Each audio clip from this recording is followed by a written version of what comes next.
Welcome to the Fade 5 College Football Edition. Ben Wittenstein, Nate Jacobson with you for week number 5. Nate, how you feeling after we had a pretty okay weekend last weekend?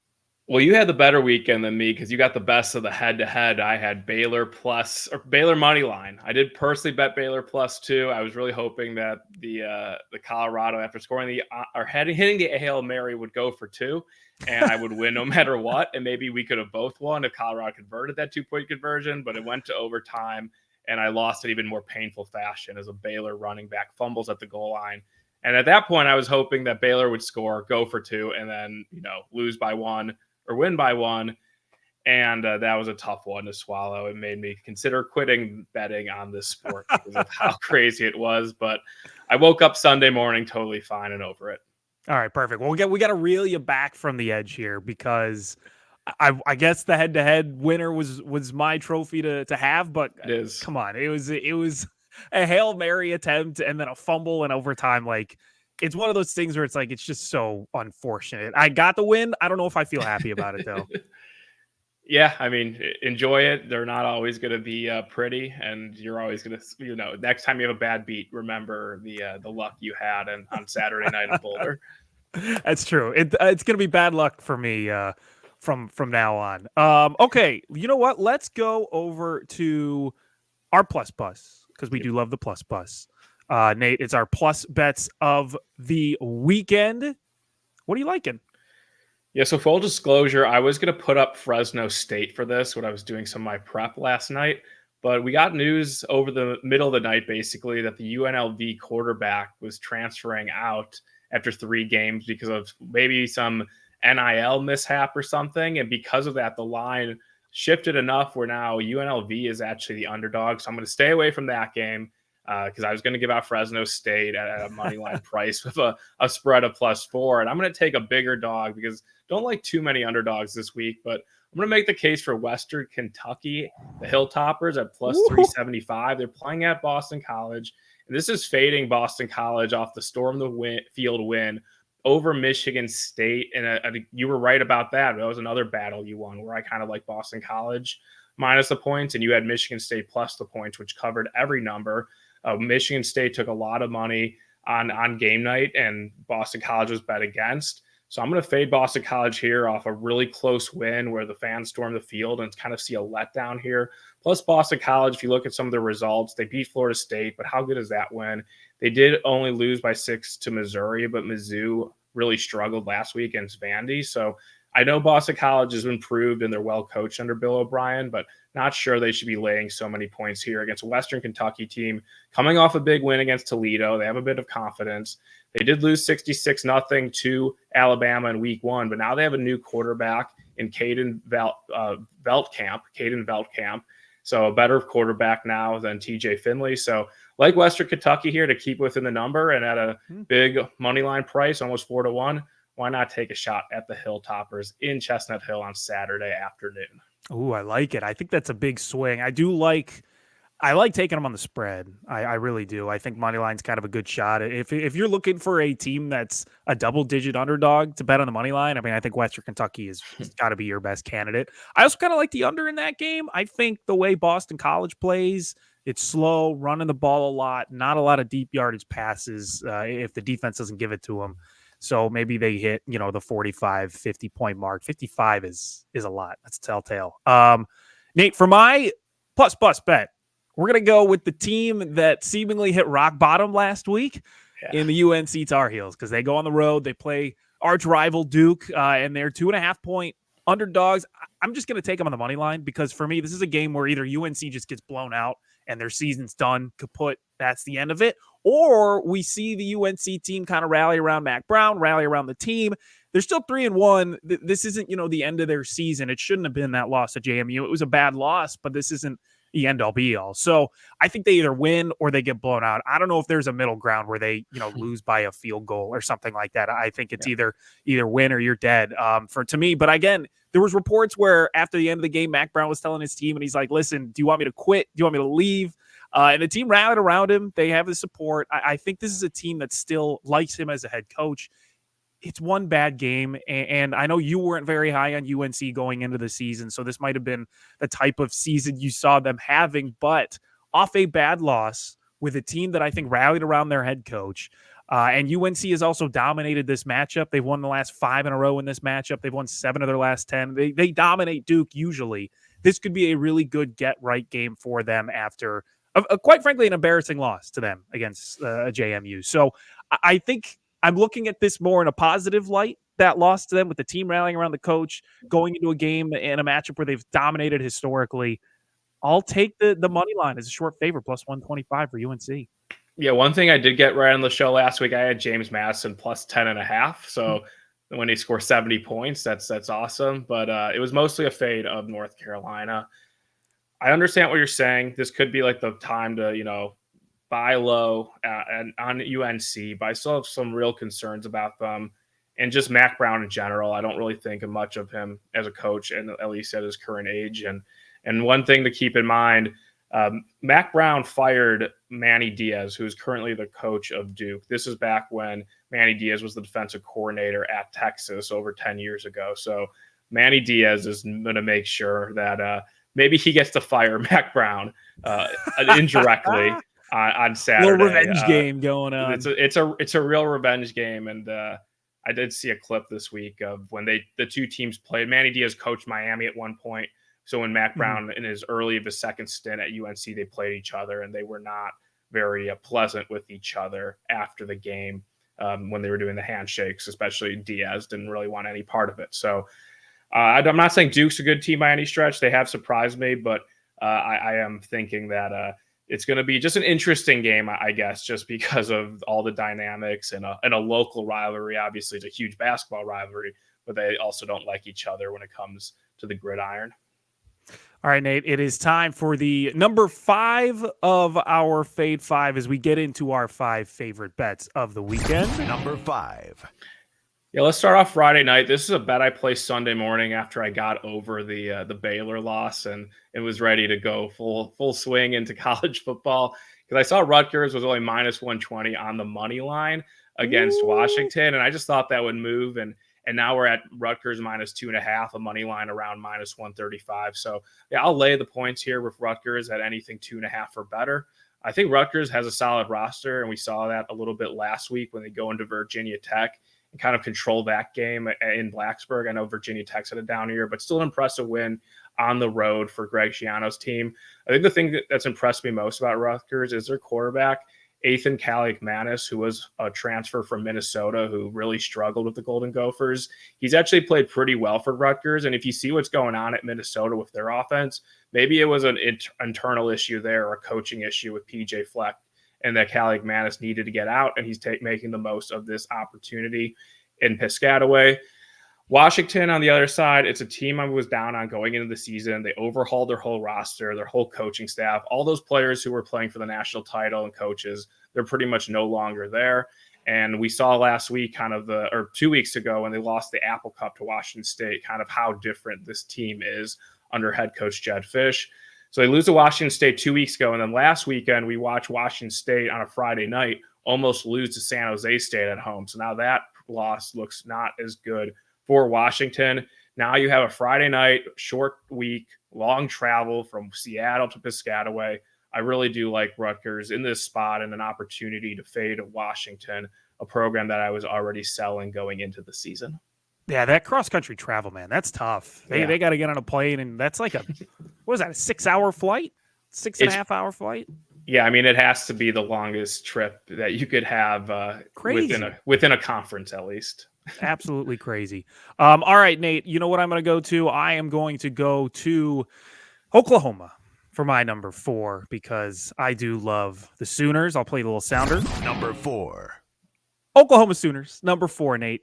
We are looking, this is my second situational play out of 3 this weekend. I love some of these situational plays. I mean, some of the stats, of course, back it up, but situationally, I think this is a good spot for Oklahoma because honestly, this is more of a fade of the Auburn Tigers than anything else. I think Auburn's cooked, Nate. I don't think Hugh Freeze has this team playing as well as it can be. I don't think the fans like the way he's coaching. I don't think the players are really having a great time. I just don't think Auburn is playing up to the standards that they have thought themselves to be this year, and then just in general over the past couple of years. The only 2 wins they've had this season have come over Alabama, A&M, and New Mexico, both at home.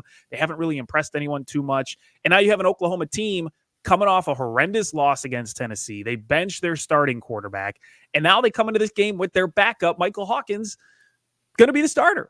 So you might see this team get rejuvenated a little bit. We know Brent Venables is able to coach a pretty good defense. They didn't look great against Tennessee, but it's still a good defense, especially when you play a team the caliber that Auburn is.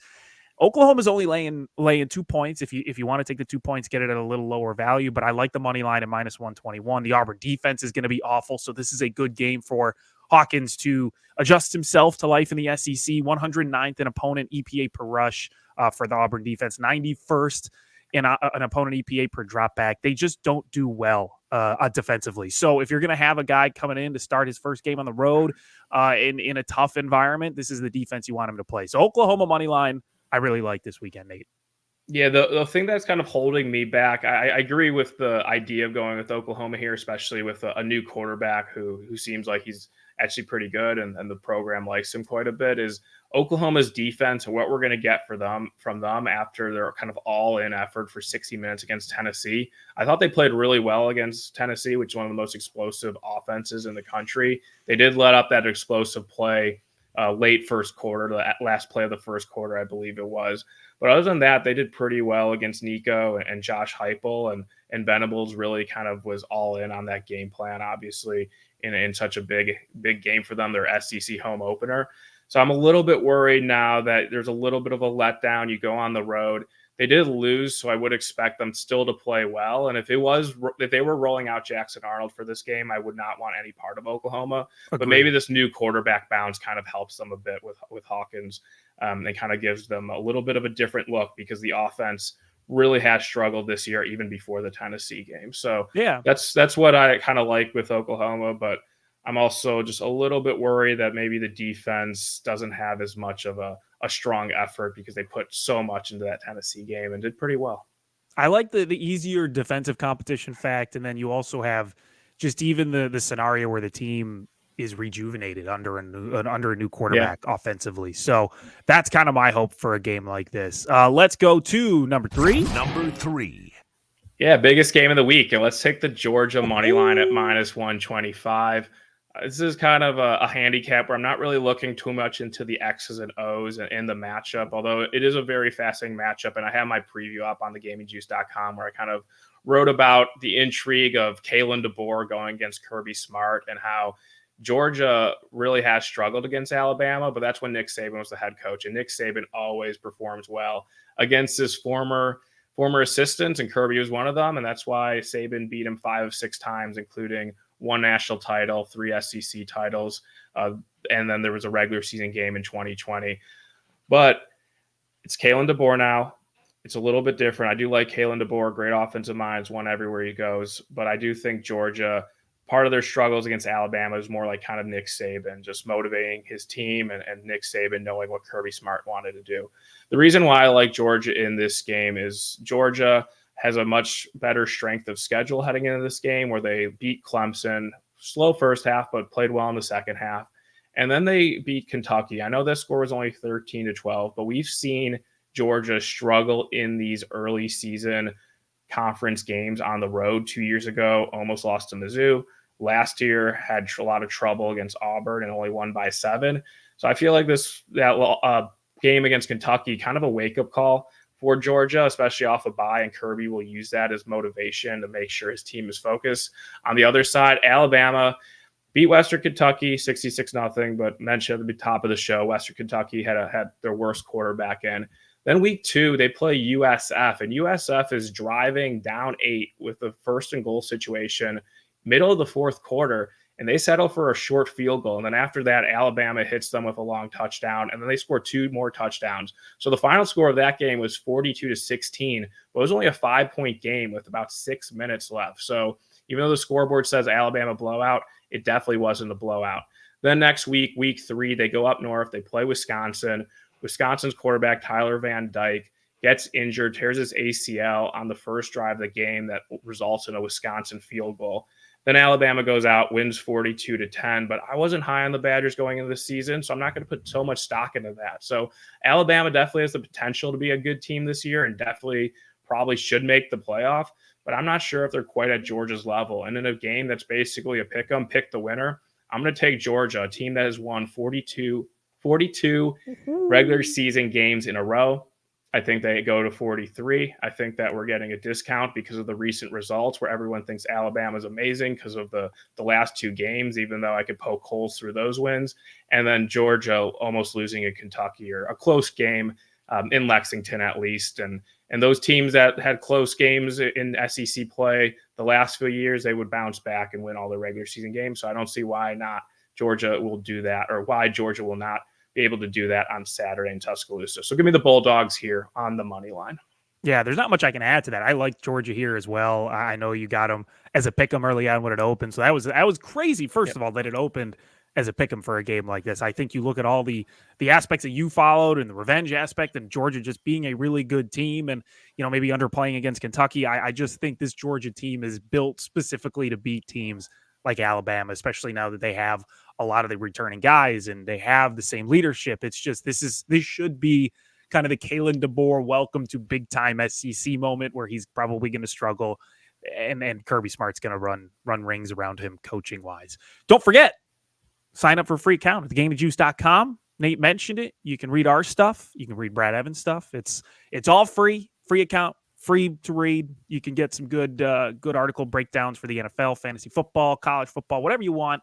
You can go and read it at thegamingjuice.com. Okay, Nate, time for number two. Number 2.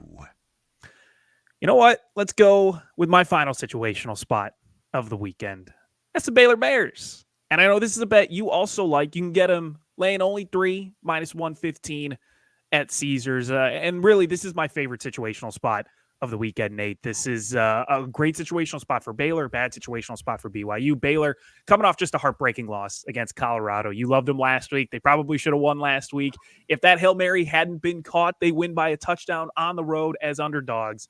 So this is probably a different game. This is a different number that we're looking at, but they ended up losing to Colorado in overtime on a fumble. It's one of those like havoc things that really shouldn't dent the way that they played in that game too much, but maybe we're getting them at a good number at -3 here. BYU, for their part, they're coming off a huge win against Kansas State. They beat the tar out of them in the box score. You look at the number and they just destroyed them 38-9. But you look at the post-game win expectancy for Kansas State, it was 65%.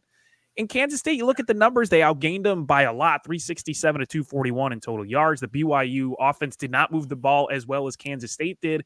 They just kind of took advantage of some of the turnovers and the poor play down the stretch that Kansas State had. So I think BYU is not as good of a team as people think. They're finally ranked. They're undefeated. People are talking about them on social media. This is the perfect time to fade them now that they go on the road, and they're playing a team that Coach Dave Aranda, we talked about it, probably coaching for his job at this point. And this is a game at home. If he can beat a ranked team at home, he saves his job, maybe. At least in his head, he moves in the right direction to save his job. So he'll have his team ready. I think a loss like this, it's not going to put him down in the dumps. Some people talking about, maybe that they're going to be losing a lot of the steam. They're going to give up on the season. I don't think they are. I think Dave Aranda is going to have them up and ready for this game at home, laying only 3. I think we see that Baylor defense come to life. They stop BYU's offense, and we get the win here at -3, Nate. I really like this spot for Baylor. Yeah, I was looking at that box score, the Kansas State BYU game. That was a late game on Saturday night, and there was a point. It was like basically a 8-minute stretch where BYU scored 31 unanswered points. It just all kind of came so quickly.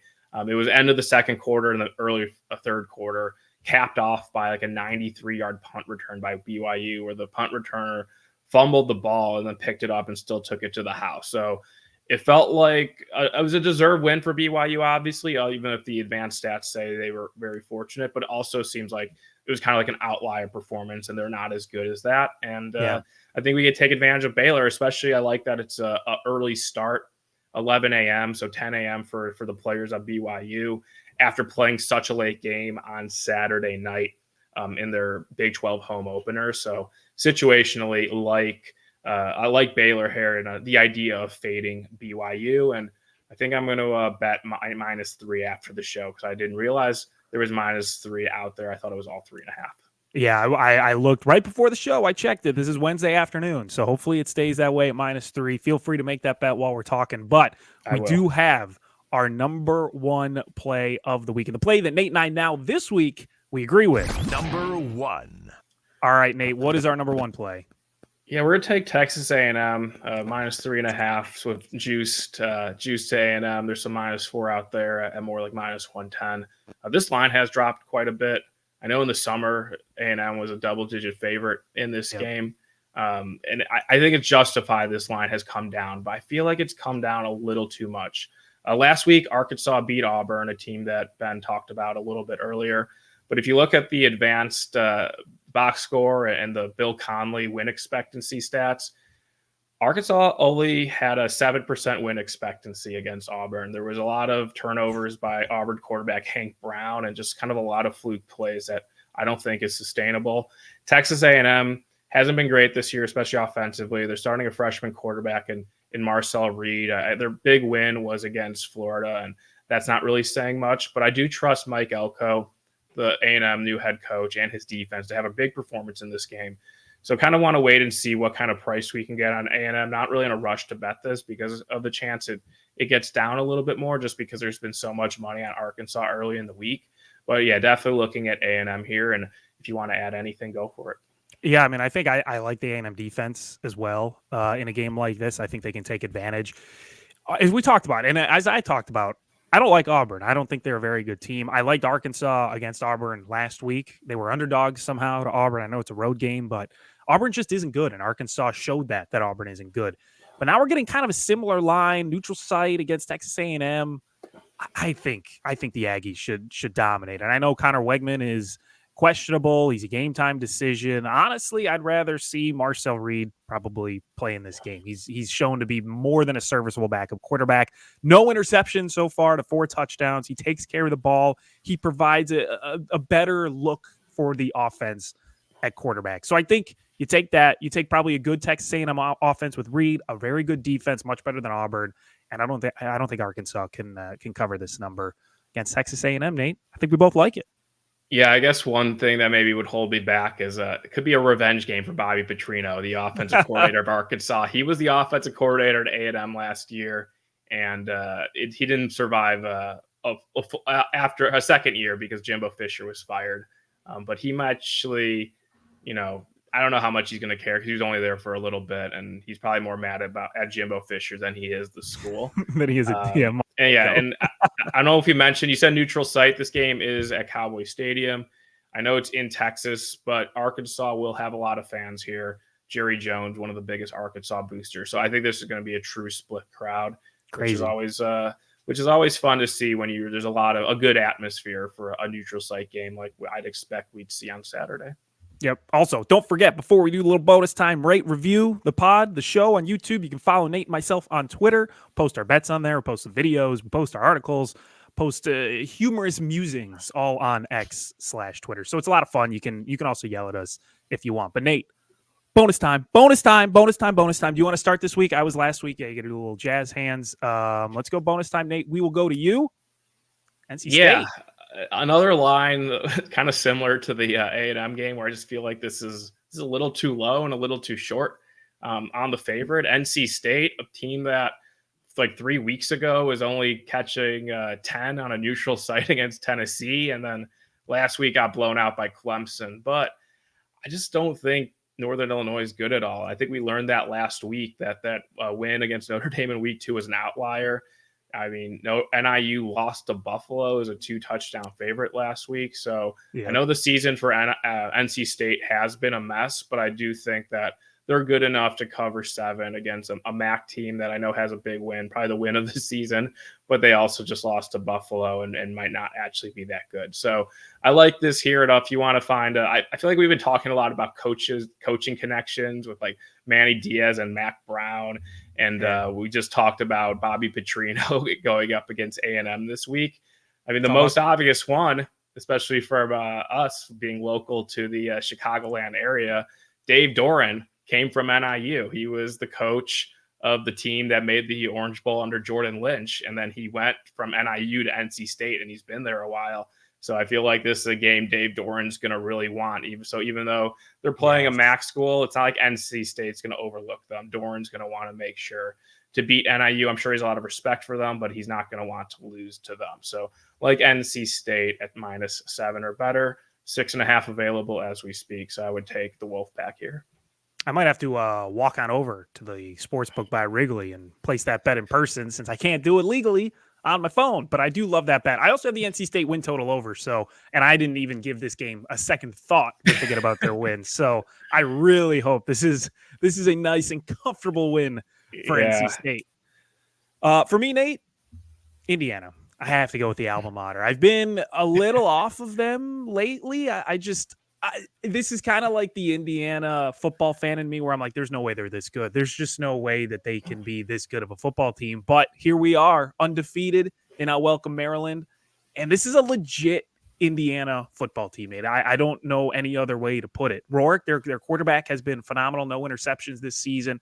He's been smart and good with the football. He's been like more than a capable quarterback. One of the best Indiana has seen in a long time, and all of his advanced analytics are great. He just looks like the guy that is very good and capable under pressure and is good enough to play against a Big Ten defense.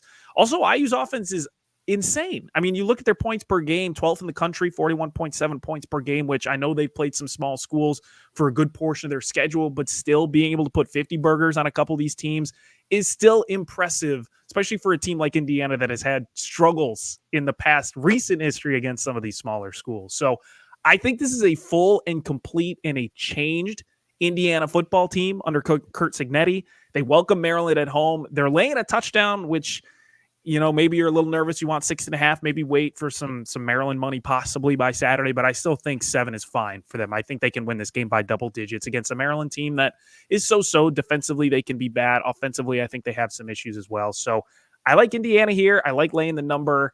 It's crazy to be talking positive about Indiana football. And it's crazy that they might get their 5th win before October, Nate, which is crazy. So call me biased, but I'm jumping all in on that Indiana bandwagon. Yeah, I mean, I was doing just looking at some games on Saturday night, Sunday for next week, and Indiana was a side I liked, but I'm not sure if I want to lay 7, but I agree with you. I agree with you. It's Indiana or nothing. And I fully, I know we've been, talking college football. I think this is the 4th season, and I've always been a little bit skeptical of Indiana, especially with how high you've been, but I'm fully in here on Coach Cignetti and Coach Sings, what he's doing in Bloomington. It's really cool to see, and he's backing up kind of his trash talk that we saw in the spring and before when he got hired, when he was parading around basketball games in Bloomington saying that they were going to beat Ohio State and Michigan. So yes. We'll see what happens. I hope they keep going because there's some potential cool games that Indiana will be part of later in the year when they play Nebraska, they play Michigan. So there's definitely some big games that Indiana could be featured in on national TV or some of the prime TV windows. Yeah, we're going 9 win Indiana this year. That's all. That's what we're going for. We're going for 9 wins. The odds look good. 9-win team. It's finally coming to fruition. I'm so excited.